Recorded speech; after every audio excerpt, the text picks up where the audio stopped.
안녕하세요. 오늘도 사연살롱을 찾아주셔서 감사합니다. 얼마 전에 아들을 데리고 친정에 다녀왔는데 휴게소 화장실에 이런 문구가 적혀 있더라고요. 아름다운 사람은 떠난 자리도 아름답다. 물론 화장실을 이용하고 뒤처리를 잘 하라는 의미겠지만 저는 이걸 보면서 떠오르는 사람이 있었어요. 바로 제 전남편이었죠. 제 전남편이 아름다운 사람이었다면 좋았겠지만 그간의 행실을 보면 정말 더러운 사람이었다고 해야 맞을 거예요. 정말이지 다시는 우연이라도 마주치고 싶지 않은 인간이었거든요. 다행히 지금은 남이 되어버린 전남편이지만 편의상 남편이라고 포기할게요. 남편과 저는 8년을 함께 살았고 3년 전에 이혼을 했어요. 이혼한 지 3년이나 된 사람에 대해 이렇게 사연까지 보내게 됐다는 건 그만큼 쌓인 게 많다는 의미일 거예요. 사실 저도 잊고 살고 싶었어요. 그래서 이혼할 때 앞으로 더는 얽히고 싶지 않은 마음에 많은 걸 포기하고 헤어졌는데 이놈의 인간이 기어이 찾아와 진상을 떨지 뭡니까? 그러니 어쩌겠어요. 요즘 애들 말대로 인터넷에 그놈의 실상을 박제해버릴 수밖에요. 본인도 창피함을 안다는 다시는 제게 연락을 안 하겠죠 뭐. 그럼 지금부터 제 사연을 전해드릴게요. 제가 남편을 처음 만난 건 제 인생에서 가장 힘들었던 시기였어요. 5년 동안 사귀었던 남자랑 결혼을 앞두고 남자 쪽 부모님의 반대로 헤어지게 됐거든요. 이유가 납득이 됐다면 그렇게 힘들지는 않았을 거예요. 제 파혼 사연은 다름 아닌 나이였어요. 남자친구와 저는 동갑이었는데 시부모님께서는 4살 어린 여자를 원하셨거든요. 처음에 그 얘기를 들었을 때는 솔직히 귓등으로도 안 들었어요. 요즘에 그런 걸로 결혼을 반대하는 사람이 있나 싶었거든요. 그러다 시댁에 인사를 드리러 갔는데 막상 가서 보니 이게 간단히 넘어갈 일이 아니라는 걸 알겠는 거예요. 시부모님은 물론이고 집안 식구들 모두 저를 바라보는 눈빛이 곱지 않았거든요. 남자친구가 저보다 사회생활이 늦어서 수년간 제가 뒷바라지를 해왔는데 그때는 아무 말 안 하다가 제가 정작 결혼하겠다고 하니까 이렇게 나오는 게 이해도 안 가고 무척 서운했어요. 중간에서 남자친구도 힘들어하기 마찬가지였죠. 우여곡절 끝에 양가 부모님을 모시고 상견례 자리까지 마련했는데 그 자리에서까지 시댁에서 제 나이를 걸고 넘어지는 거예요. 자고로 여자는 젊을수록 좋은 거 아닙니까? 특히 결혼해서 애 낳고 사는 데는 한 살이라도 어린 여자를 만나자죠. 옛말에 4살 차이는 궁합도 안 본다고 하지 않았습니까? 왜 그런 말이 나왔겠어요? 경험에서 우러나온 거 아니겠습니까? 그런데 한두 살 어린 것도 아니고 동갑이라니 솔직히 저는 오늘 이 자리에 나오고 싶지도 않았습니다. 예비 시부모는 뻔뻔하게 자기들 할 말만 늘어놓았어요. 그 말을 듣는 내내 저희 부모님 얼굴은 벌겋게 달아올랐고요. 결국 참다 못한 엄마가 그동안 제 남자친구 뒷바라지를 해온 거에 대한 울분을 토했고 그 말에 예비 시어머니가 발끈하면서 결국 말다툼으로 이어지고 말았어요. 사람들이 말이야 양심이 있어야지. 그동안 자기 아들 뒷바라지는 누가 했는데 이제 와서 이딴 식으로 나와. 이럴 거면 도움도 받지 말았어야지. 그때는 뭐 우리 애 나이 몰랐어? 지들 필요했던 그깟 나이 상관없다가 결혼한다니까 이제 와서 대먹지 않게 나이 타령이야. 이럴 거면 그동안 우리 애가 당신 아들 건사하는데 들어간 돈 다 뱉어내. 어머 그걸 왜 우리가 내요? 지가 남자한테 빠져서 퍼다 준 걸. 우리 아들 놓치기 싫어서 지 스스로 벌어다 먹이고 챙긴 걸 왜 우리가 변상해줘야 되냐고요. 그러게 자식 교육 좀 똑바로 시키지 그랬어요. 결혼도 하년 처녀가 남자 집에 들락거리고 이게 뭡니까? 지금은 그쪽이 큰소리 칠 때가 아닙니다. 창피한 줄이나 아세요. 창과 방패처럼 찌르고 막는 양가 어머니들 때문에 루마는 혼란스러웠고 결국 식당 직원이 룸으로 찾아와 조용히 해달라고 하는 상황까지 벌어졌어요. 그때 상황을 정리한 건 저희 아빠였어요. 자, 정리를 하자면 재훈이 부모님께서는 우리 친경이 나이가 재훈이랑 동갑인 게 문제라 이거죠. 4살 어린 여자를 며느리로 드리고 싶으시다 이 말씀 아닙니까? 그럼 이렇게 하면 되겠네요. 우리 둘째 딸이 진경이보다 4살 어리니까 재훈이랑 우리 둘째를 결혼시키면 되지 않겠습니까? 어떠세요? 이제 문제가 해결된 거죠? 말도 안 되는 아빠 논리에 황당해서 저는 입만 쩍 벌리고 있었어요. 그런데 부부는 일심동체라더니 엄마가 바로 아빠 편을 들고 나오지 뭐예요. 맞네. 우리 주경이가 진경이보다 4살 어리니까 재훈이 부모님이 찾는 신부감으로 딱이네요. 그럼 이제 예정대로 결혼식 치르면 되는 거죠? 그러자 이런 상황을 생각지 못했던 예비 시부모님은 얼굴을 불그락 하면서도 뭐라고 대꾸하지 못했어요. 애초에 나이 차이를 들먹이며 결혼을 반대한 건 핑계일 뿐이었는데 그걸 간파한 저희 아빠의 묘책에 걸려든 거니까요. 왜 대답을 못하십니까? 그쪽에 우리 딸 나이가 문제라길래 나이 맞는 둘째를 내어드린다는데 왜 대답을 안 하시냐고요? 애초에 나이는 상관도 없던 거 아닙니까? 대답하세요. 부모가 대답을 못하니 그럼 재훈이 자네가 해보게. 지난 4년간 자네 뒷바라지해온 내 딸 버리고 딴 여자랑 결혼할 계획이었지? 그래서 말도 안 되는 아이를 걸고 넘어진 거 아니냐고. 애초에 여자한테 기대서 살려고 드는 네 놈이 마음에 안 들었어. 학원비에 니놈 담배값까지 내 딸한테 뜯어갔다는 걸 알았을 때 피가 거꾸로 솟는 것 같았지만 그래도 한번 믿어봤던 건데 결국 니놈이 믿음을 배신으로 갚는구나. 어차피 이 결혼은 물 건너간 것 같고 그렇다면 우리도 받을 건 받고 끝내야 하지 않겠냐? 그동안 이놈이 내 딸한테 등쳐먹은 돈은 물론이고 이번 혼인을 빙자해 우리한테 입힌 피해까지 모조리 받아낼 테니까 그런 줄 알아라. 그리고 내 딸 인생을 이렇게 망가뜨려 놓고 이놈의 편히 딴 여자랑 혼인할 생각을 한다면 일찌감치 버리는 게 좋을 거다. 내가 그렇게 두지 않을 테니까. 니놈이 얼마나 머리가 좋은 놈인지는 모르겠다만 나이 든 사람이 괜히 나이가 많은 게 아니란 것도 알아야 할 거다. 그간 살아오면서 이놈 저놈 다 보고 이꼴 저꼴 다 보고 살아서 너같이 옹졸하고 은큼한 놈 속은 단번에 간파할 수 있거든. 그게 바로 연륜이라는 거다, 이 머저리 같은 놈아.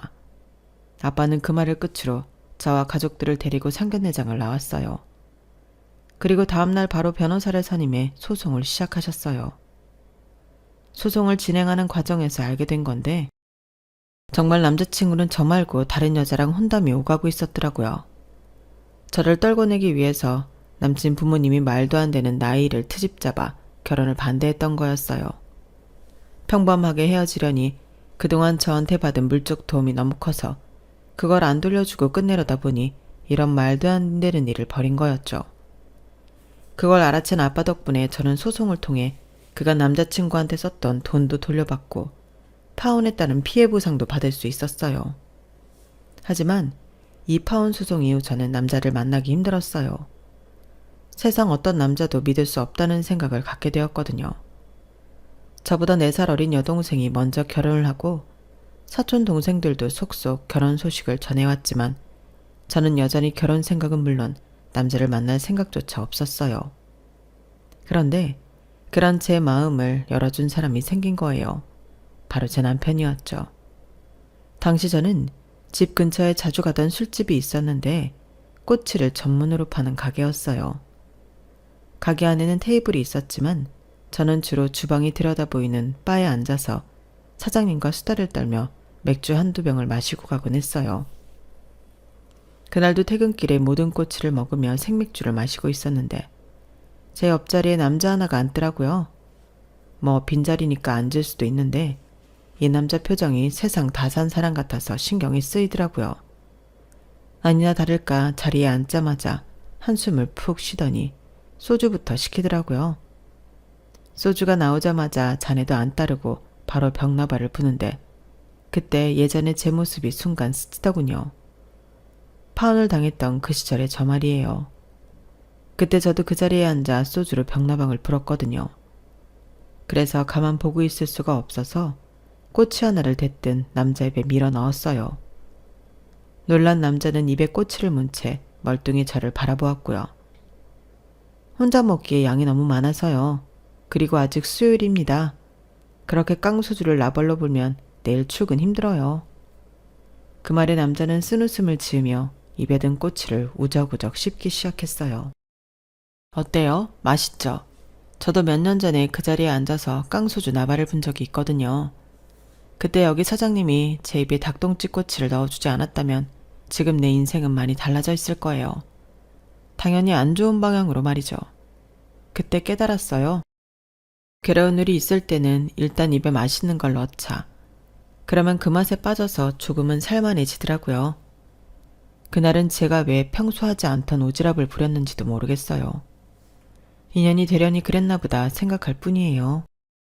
그날 제 옆자리에 앉았던 남자가 바로 제 남편이에요. 그날 남편은 3년 사귄 여자한테서 헤어진 지 한 달 만에 결혼한다고 청첩장을 받은 날이었어요. 글쎄 뭐라는 줄 알아요? 나보고 축의금을 빵빵하게 달래요. 이게 말이 되는 겁니까? 어떻게 나한테 이럴 수가 있냐고요. 내가 지한테 얼마나 잘했는데. 30도 훌쩍 넘긴 나이에 훌쩍이는 남편을 보니 안 됐기도 하고 은근히 귀엽더라고요. 그날 저는 자정이 넘을 때까지 남편의 하소연을 다 들어주었고 그날 이후 우리는 퇴근길에 그 꼬치집에서 만나는 날이 늘어갔어요. 술 친구에서 연인이 되기까지 걸린 시간은 고작 2달 남짓이었죠. 우리 둘 다 30을 넘긴 나이였고 한 차례 실언을 당한 처지라 그런지 통하는 구석도 많고 서로에 대해 묘한 동질감도 느끼고 있어서 금방 마음을 열 수 있었던 것 같아요. 그렇게 1년 조금 넘게 연애를 한 우리는 바로 결혼식을 올렸고 나이가 나이인지라 양가 부모님은 찬성을 넘어 쌍수를 들고 환영하는 분위기였어요. 신혼집을 마련할 때 남편이 모아놓은 돈이 별로 없어서 대부분 제 돈으로 전셋집을 구했는데 그때 들어간 돈 중 대부분이 바로 전 남자친구한테 돌려받은 돈이었어요. 그동안 통장에 묻어두고 볼 때마다 이를 갈던 돈이었는데 이렇게 요긴하게 쓰게 될 줄 누가 알았겠어요. 물론 그 돈도 엄연히 사회 초년세 때 안 먹고 안 입고 모은 돈이지만요. 그런데 결혼하고 안 사실이지만 제 남편 월급이 제 초봉보다 적더라고요. 아무래도 다니는 회사의 레벨이 달라서 그런 것 같더라고요. 제가 다니는 회사는 나름 대기업이고 남편은 중소기업에 다니고 있었거든요. 사실 저는 그런 거에 별 상관은 없었어요. 그건 제 남편도 마찬가지였어요. 오히려 친구들한테 와이프가 대기업에 다닌다고 자랑을 할 정도였어요.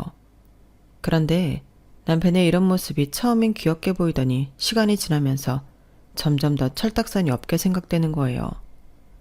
명절을 맞아 회사에서 보너스 나오고 선물도 받아서 집에 돌아왔는데 남편이 제 손에 들린 한우 세트를 보더니 그러는 거예요. 야, 역시 대기업은 다르구나. 보너스도 그렇게 많이 주면서 한우까지 주는 거야? 역시 내가 결혼은 잘했다니까. 와이프 덕분에 명절 한우 세트도 받고. 자기야, 우리 이거 우리 집 갈 때 선물로 가져가자. 우리 엄마가 대기업 다니는 며느리 덕분에 한우 먹는다고 엄청 좋아하실 거야. 모르긴 해도 주변에 엄청 자랑하실걸? 자기는 명절 보너스는커녕 회사에서 식용유 몇 병 받는 게 다라고 한참을 툴툴대던 남편은 한우 세트를 들고 신나서 어쩔 줄 몰라 했어요. 그런데 남편의 이런 모습이 뭐랄까 좋게만 보이지 않더라고요. 매번 제가 회사에서 뭔가를 받아올 때마다 엄청 띄워주고는 결국엔 자기 부모한테 드리게 하거나 자기가 저 대신 쓰곤 했거든요. 꽃노래도 한두 번이라고 슬슬 남편의 저희를 알아채고 나니 저를 띄워주는 말이 좋게 들리지만은 않았어요. 그래서 저도 솔직한 마음을 드러냈죠. 왜 자기 집에 가져가는데? 우리 부모님도 한우 좋아하셔. 지난번에도 홍삼 세트랑 굴비 세트 자기 집에 가져갔잖아. 나 결혼하고 지금까지 회사에서 나온 선물들 다 자기가 챙겨갔어. 내 앞으로 나온 것들인데도. 한 번쯤은 우리 부모님 생각도 해줄 수 있는 거 아니야? 저도 참다 한 말인데 남편은 그 말에 자존심이 상했던가 봐요. 그러니까 한마디로 대기업 다니는 네가 받아온 선물에 중소기업 다니는 찌질이는 손대지 마라 이거네. 자기 진짜 어쩜 이러냐? 그래 알았어. 앞으로는 내가 당신이 받아온 선물에 절대 손 안 댈게. 그럼 됐지? 아, 그럼 당신도 내가 받아온 식용유 쓰지 마. 그거 우리 엄마 가져다 줄 거니까. 정말 유치하게도 남편은 자기가 받아온 식용유 3병을 비닐봉투에 꽁꽁 싸매고는 시댁에 가져갈 선물 봉투에 함께 넣었어요. 내가 괜한 말을 해서 남편 자존심을 긁은 건가 싶기도 했지만 그래도 남편의 이런 반응을 보니 한 번은 짚고 넘어가는 게 맞겠다는 생각도 들었어요. 문제는 그해 명절에 시댁에 가서 남편이 도착한 날부터 돌아오는 날까지 그놈의 한우 세트 얘기를 주구장창 했다는 거예요. 엄마, 이거 한우야? 아니지, 수입산이지? 아, 우리 집에 한우 세트가 있긴 한데 이 사람이 자기 회사에서 받아온 거라고 자기 부모님한테 주겠다더라고. 어쩌겠어. 엄마 아들은 고작 식용유 3병 주는 중소기업 다니고 며느리는 한우 세트 주는 대기업에 다니는 걸. 엄마, 다음 생에 태어나면 대기업 다니는 자식 낳아. 그래야 명절마다 한우 세트도 받아먹지. 이건 뭐 초등학생 싸움도 아니고 정말 유치해서 말이 안 나올 지경이었어요. 거기다 그게 끝이 아니었어요. 명절 둘째 날 저희 집에 가서는 또 뭐라고 했는 줄 아세요? 장모님, 이거 이 사람이 회사에서 받아온 그 한우로 만든 건가요? 에이, 왜 그거 안 쓰고 다른 고기를 쓰셨어요? 이 사람이 중소기업 다니는 아들 낳은 저희 부모님한테는 절대 안 준다고 친정에 가져온 고기인데. 몰랐는데 이 사람이 차별이 좀 심해서 앞으로는 저도 이 사람 앞에서 벌벌 기면서 살아야 할 것 같아요. 집 살 때 자기 돈이 더 많이 들어갔다고 생색낼지 모르니까 앞으로는 집에서 까치발로 다닐까 봐요. 이 사람 돈으로 산 집에 감히 제가 발도장 찍고 다닐 순 없잖아요. 이게 전부 돈도 없고 그지 같은 회사에 다니는 제가 잘못이죠 뭐. 글쎄 이러지 뭐예요. 사위의 밑도 끝도 없는 넋두리에 저희 엄마는 저를 불러 한 소리 하셨어요. 네가 집에서 얼마나 김서방을 잡아댔으면 장모인 나를 잡고 저런 소리를 해. 아니 내가 뭘 그렇게 잘못했다고 그래. 난 내가 받아온 회사 선물을 매번 당연하게 자기 부모한테 가져다 주는 게 얄미워서 한마디 했을 뿐이라고. 아무리 항변을 해도 엄마는 무조건 제가 잘못한 거라며 먹는 거 가지고 사람 자존심 상하게 하지 말라고 혼내셨어요. 결국 한우 세트로 인한 시답지 않은 싸움은 남편의 승리로 끝이 났고 이후 들어오는 회사 선물은 죄다 남편이 챙기게 되었어요. 사실 그 문제를 길게 끌고 와서 끝장을 볼 수도 있었지만 제가 임신을 하는 바람에 그럴 수가 없었어요. 호르몬 이상으로 신체적, 정신적으로 많은 변화가 있었고 당장 출퇴근하는 것만으로도 너무 힘들었거든요. 임신 기간도 힘들었지만 출산을 하고 육아를 병행하며 몸을 추스르는 건 더 힘들었어요. 당장 얼마 뒤면 회사에 복귀해야 하는데 몸은 밀가루 반죽처럼 퍼져 있고 온몸은 몽둥이로 때려 맞은 것처럼 만신창이었거든요. 거기다 수시로 울고 싸는 아들을 챙기자니 제대로 잠을 잘 수가 없어서 스트레스는 최고조에 달해 있었어요. 그런 상황에 남편은 집에 시댁 식구들을 불러서 100일 잔치를 하겠다느니 난리를 치질 않나. 자기 여동생이 공무원 시험을 준비하게 됐다고 학원가에서 가까운 우리 집에서 한 1년 데리고 있다고. 그러지 뭐예요. 자기야, 생각해보면 그리 나쁜 조건은 아니야. 당신 회사에 복귀하면 애 봐줄 사람이 필요하잖아. 물론 우리 채연이가 애를 볼 순 없지만 그래도 소소하게 손을 보탤 수 있지 않겠어? 예를 들어 어린이집에서 데려올 때 자기나 내가 늦으면 채연이가 데려올 수도 있고 당신 대신 세탁기를 돌려줄 수도 있잖아. 안 그래? 솔직히 채연이 먹는 거야 우리 먹는데 숟가락 하나 더 올리는 수준인데 생활비가 늘면 얼마나 늘겠어? 내 체면을 생각해서라도 당신이 허락해 줬으면 좋겠는데 어때? 그래 줄 거지? 일에 육아에 찌들어 있는 나를 도와주지는 못할 망정 남들은 하지 않는 100일 잔치에 신우의 시집살이까지 정말 하루가 멀다 하고 남편이 일을 벌리는 통에 저는 정말 폭발하기 일보 직전이었어요. 거기다 남편의 말과 달리 신우이는 저희 집에 들어오자마자 마치 공주 대접 받으려는 사람처럼 가사일에는 손끝 하나 대지 않더라고요. 청소기를 돌리거나 세탁기를 돌리기는커녕 지가 입은 옷도 사방에 뱀 허물 벗듯이 벗어두고 다녔고 친정 엄마가 만들어다 준 반찬을 덜지도 않고 침 묻은 젓가락으로 마구 휘저어 먹고는 식탁에 그대로 두곤 했어요. 그뿐인가요? 툭하면 출출하다며 치킨에 곱창, 피자 등을 시켜달라고 그러면서 우리 아들 기저귀 한번 갈아줄 생각을 안 하는 거예요.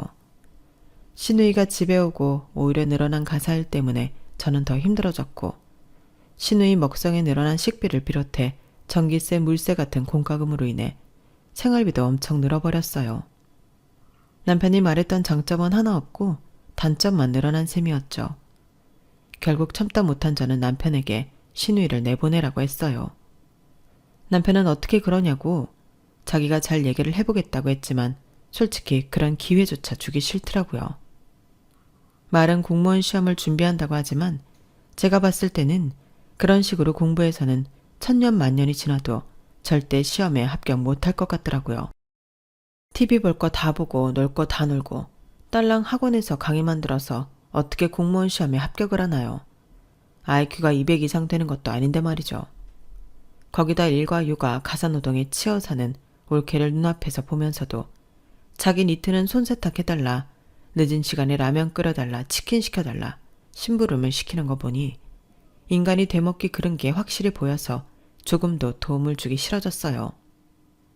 그래서 남편의 부탁에도 불구하고 신우이를 다시 시댁으로 보내버렸죠. 물론 그 일로 남편은 저를 볼 때마다 징징거렸고 더는 참을 수 없던 저는 한 번만 더 내 앞에서 징징거리면 그날로 이혼할 거라고 해버렸어요. 그랬더니 남편이 충격을 받았는지 한동안 조용하더라고요. 그렇게 모든 일이 일단락 된 줄 알았는데 이때부터 남편은 계획을 세우고 있었던가 봐요. 언제고 이혼을 하게 되면 자신이 꼼짝없이 쫓겨나게 될 거란 걸 알았는지 제가 평소에 쉽게 던진 말 한마디까지도 수첩에 기입을 해서는 이혼할 때 마치 제가 그동안 자신에게 언어폭력을 휘둘러 온 것처럼 만들어버렸어요. 이 수첩은 결혼 8년 만에 남편과 이혼하게 됐을 때 남편을 위한 꽤 쓸만한 증거로 채택이 되었어요. 그 바람에 저는 남편한테 위자료까지 지불하게 되었죠. 거기다 남편은 우리 아들을 볼모로 제게 흥정까지 해왔어요. 양육권을 줄 테니 얼마, 친권을 줄 테니 얼마 이런 식으로요. 정말 생각 같아서는 이 인간을 쥐도 새도 모르게 묻어버리고 싶었지만 그럴 수 없다는 게 천추의 한이었습니다. 결국 이런 게 더 많은 이혼이었지만 그래도 우리 아들을 온전히 제가 데려올 수 있어서 지금도 후회는 않고 있어요. 그렇게 남편과 헤어지고 아들과 둘이 살고 있었는데 이 인간이 이혼하고 3년 만에 다시 우리 모자 앞에 나타난 거예요. 그것도 하필 저희 아빠 장례식장이 말이에요. 어떻게 알고 왔는지 이미 검은 양복까지 차려입고 팔에 상주 완장까지 차고 있더라고요. 그 모습에 놀란 저는 당장 달려가 남편을 데리고 밖으로 나왔죠. 어떻게 된 거야? 당신이 여긴 왜 와? 왜 오긴? 장인어른이 돌아가셨는데 맞사이가 안 오면 누가 와? 여보, 당신이 지금 얼마나 힘들지 누구보다 내가 잘 알아. 지금은 나랑 싸울 때가 아니라 우리 장인어른 잘 모시는 게 중요한 거잖아. 그러니까 우리 문제는 차차 정리하고 일단 안으로 들어가자. 손님들 들이닥칠 텐데 어머님이랑 처제만 맡겨둘 수 없잖아. 하여 고양이가 쥐 생각하고 있네. 당신이 무슨 자격으로 상주 노릇을 해. 그리고 당신 없어도 상주 노릇 할 사람은 많아. 주경에 남편도 있고 내 아들도 있으니까 그러니까 괜한 집 버리지 말고 돌아가. 그런데 하필 그때 육촌 당숙이 저희를 보시고는 다가오셨어요. 제가 이혼한 사실을 모르셨는지 제 남편 손을 잡으시곤 반가워하시더라고요. 아유, 우리 김서방이 고생이 많네. 장인 상 치르느라 얼굴이 반쪽이 된 거 봐. 근데 장례식장은 안 지키고 왜 둘 다 나와 있는 거냐? 그러자 남편은 이때다 싶었는지 재빨리 대답을 했어요. 당수걸은 오신다고 해서 기다리고 있었죠. 어서 들어가세요. 여우 같은 남편은 그렇게 당수걸은을 모시고 장례식장 안으로 들어갔고 은근슬쩍 상주 노릇을 해가며 친척들한테 눈도장을 찍었어요. 엄마랑 여동생은 당장 돌려보내라고 난리였지만 아빠 장례식장에서 큰 소리를 칠 수 없어선 탓에 두고 볼 수밖에 없었어요. 그런데 탈상 전날 밤 친척들 사이에서 저희 아빠 유산 얘기가 흘러나온 거예요. 그 자리에는 제 남편도 끼어 있었는데 그중 한 사람이 제 남편한테 그러더군요. 이미 이혼까지 했으니 유산 상속도 못 받을 텐데 여기엔 뭐하러 와서 고생이야. 듣자 하니 헤어질 때 많이 안 좋게 헤어졌다던데. 에이, 누가 그래요. 저 사람 아직 저한테 미련 있어요. 그러니 장인어른 장례식에 온 저를 밀어내지 않고 그냥 두는 거죠. 그리고 우리가 비록 이혼은 했지만 그래도 한때 맞싸였는데 장인어른이 제 앞으로 유산을 안 남기셨겠어요? 다들 아시잖아요. 장인어른이 저 많이 예뻐했던 거요. 모르긴 해도 꽤 남기셨을 거예요. 남편은 실실거리며 진짜 유산을 기대하는 사람처럼 굴었어요. 그 모습을 보니 우라가 치밀더라고요. 그래서 다들 있는 앞에서 확실히 해야겠다 싶더라고요. 유산? 누구 맘대로 유산을 받겠대. 당신이랑 나 이미 끝난 지 오래인 사이잖아. 우리 아빠가 살아생전에 당신이라면 일을 박박 가셨어. 그런 사람이 퍽이나 유산을 남기셨겠다. 그러니까 괜한 소리 짓거리지 말고 당장 돌아가. 아니 여보, 그래도 그런 게 아니지. 내가 바쁜 시간 내서 장인어른 장례식까지 치러줬으면 뭔가 생기는 게 있어야 할 거 아니야. 당신 앞으로 나오는 유산이라도 조금 떼어줄 수 있잖아. 그 정도는 해줄 수 있지? 세상에, 그러니까 이 인간은 이미 헤어진 아내 부친의 유산을 뜯어먹자고 여기까지 달려왔단 거예요. 아무리 얼굴에 철판을 둘러도 그렇지 이렇게 철면 필 줄은 몰랐네요. 그래서 남편이 원하는 그 유산 나눠주기로 했어요. 그래, 당신이 그렇게까지 원한다면 어쩔 수 없겠네. 우리 아버지 유산 받고 싶댔지. 그래, 줄게. 엄마랑 나랑 내 여동생, 그리고 당신 이렇게 넷이 똑같이 나누면 되겠다. 이런 걸 제부한테까지 나누긴 좀 그렇거든. 정말? 그래, 생각 잘했어. 아무래도 둘째 사이는 자격이 안 되지. 뭐니 뭐니 해도 맞사이가 최고니까. 그래, 총 유산은 얼마나 된대? 듣자하니 한 5억 가까이 된다나 봐. 그래? 그럼 1인당 1억 2,500 정도 받을 수 있는 거네. 생각보다는 액수가 적긴 하다. 장인어른이 회사도 가지고 계셨고 부동산도 꽤 있던 걸로 아는데. 그랬지. 근데 아빠가 하시던 사업이 잘못돼서 회사를 정리하게 됐거든. 그거 정리하고 나니까 빚만 5억 정도 남더라고. 빚이라는 말에 남편 눈빛이 살짝 흔들렸어요. 그 틈을 노리고 저는 아예 쐐기를 박을 생각이었죠. 제부, 아빠 빚이 5억이라고 그랬죠. 그거 4등분으로 나누면 1인당 1억 2,500이니까 당신이 1억 2,500만 원 갚으면 되겠다. 뭐? 이게 무슨 개소리야. 내가 왜 빚을 갚아? 왜긴 왜야. 빚도 유산이라는데 당신이 원하는 유산 받게 해준다는데 싫어? 그것까지 받자고 당신이 쪽팔림도 무릅쓰고 여기까지 온 거잖아. 안 그래? 원래 자기가 공짜를 좋아하는 건 알았지만 이미 수년 전에 인연 끊어진 장인 유산 뺏자고 여기까지 오다니 정말 대단해. 그래도 맞사이라서 그런가 자기 통이 꽤 크다? 전 장인 빚을 1억 2,500이나 가져다 준다고. 솔직히 자기가 이 정도까지 해줄 줄은 몰랐는데 내가 당신 만나고 오늘이 제일 남자답게 보인다. 그래, 기왕 쇳불도 당긴 김에 빼랬다고 유산 증서에 사인부터 하고 가라. 제부, 아까 변호사가 가져온 서류 있잖아요. 그거 좀 가져다 주세요. 실은 아빠 회사 일 도와주시던 변호사가 아까 서류 가져다 주고 갔거든. 어서 사인부터 하자고. 어서. 그 말에 남편은 정색을 하며 소리쳤어요. 이 여자가 웃기네. 이미 헤어졌으면 끝이지. 무슨 유산을 나누재. 난 도의적으로 장례일 도우러 온 거지. 다른 마음은 추워도 없으니까 괜히 몰아세우지 마. 그러면서도 한편으로 제가 거짓말을 하는 게 아닌가 의심하는 눈치였어요. 하지만 제부가 들고 온 서류에서 빚에 대한 내역을 찬찬히 보고는 다 틀렸다 싶었는지 결국 도망치듯 장례식장을 빠져나가더군요. 유산은 받고 싶어도 빚은 싫었던 거죠. 그런데 남편이 하나는 알고 둘은 몰랐던 거예요. 아빠 앞으로 빚이 있긴 했지만 그 빚을 갖고도 남을 만큼의 부동산도 있었거든요. 당장 현금화하기 힘들어서 빚이 생겼던 거지 갚을 능력이 안 됐던 건 아니니까요.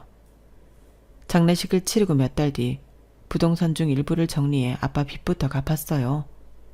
그리고 나머지 유산은 엄마와 우리 자매가 적절히 나누게 되었고요. 빚이 무서워서 도망을 쳤던 남편은 나중에 그 사실을 알고 저를 찾아왔다가 오히려 경찰에 끌려가고 말았어요. 이미 헤어진 사이에 무단으로 제 집에 침입해서 제 화장대랑 장롱 서랍을 뒤졌거든요. 제가 거기에 중요 서류랑 금부치, 현금을 놔두는 걸 알고서 벌인 짓이었죠. 결국 남편은 무담 침입과 절도 혐의로 구속됐고 그 바람에 난리가 난 시댁에선 싹싹 빌려 선처를 구했어요. 하지만 이혼할 때 남편이 했던 짓을 생각하니까 도저히 용서해주고 싶지 않더라고요. 그래서 조건을 걸었어요. 앞으로는 나는 물론 내 아들과 내 친정 식구들 앞에 절대로 나타나지 말라고 말이죠. 제가 이런 조건으로 이번 사건을 무마하기로 한 건 이 사람을 용서해서가 아니었어요. 어차피 남편을 무단치니까 절도로 구속돼도 초범인데다 동종 전과 이력도 없고 이런저런 사항까지 더하면 우리나라 재판에서 기소유예 받을 게 뻔했거든요. 그러니 차라리 내가 원하는 조건이라도 걸어서 공증문서화 해두자 싶었던 거예요. 결국 그 계획은 성공했고 남편은 절대 다시 저희 모자 앞에 나타나지 않기로 했어요. 남자 보는 눈이 없어서 2번이나 꽝을 골랐던 저는 제 인생의 마지막 남자를 위해 살아갈 생각입니다. 그게 누구냐고요? 바로 제 아들이에요. 적어도 아들한테만큼은 최고의 엄마로 남고 싶거든요. 그래서 오늘도 힘을 내보려 합니다. 여러분도 오늘 하루 화이팅 하시길 바랍니다. 지금까지 제 사연을 들어주셔서 감사합니다. 여러분, 사연 댓글에 응원과 현명한 조언 부탁드려요. 좋아요와 구독은 저에게 큰 힘이 됩니다. 오늘도 좋은 일 가득하세요.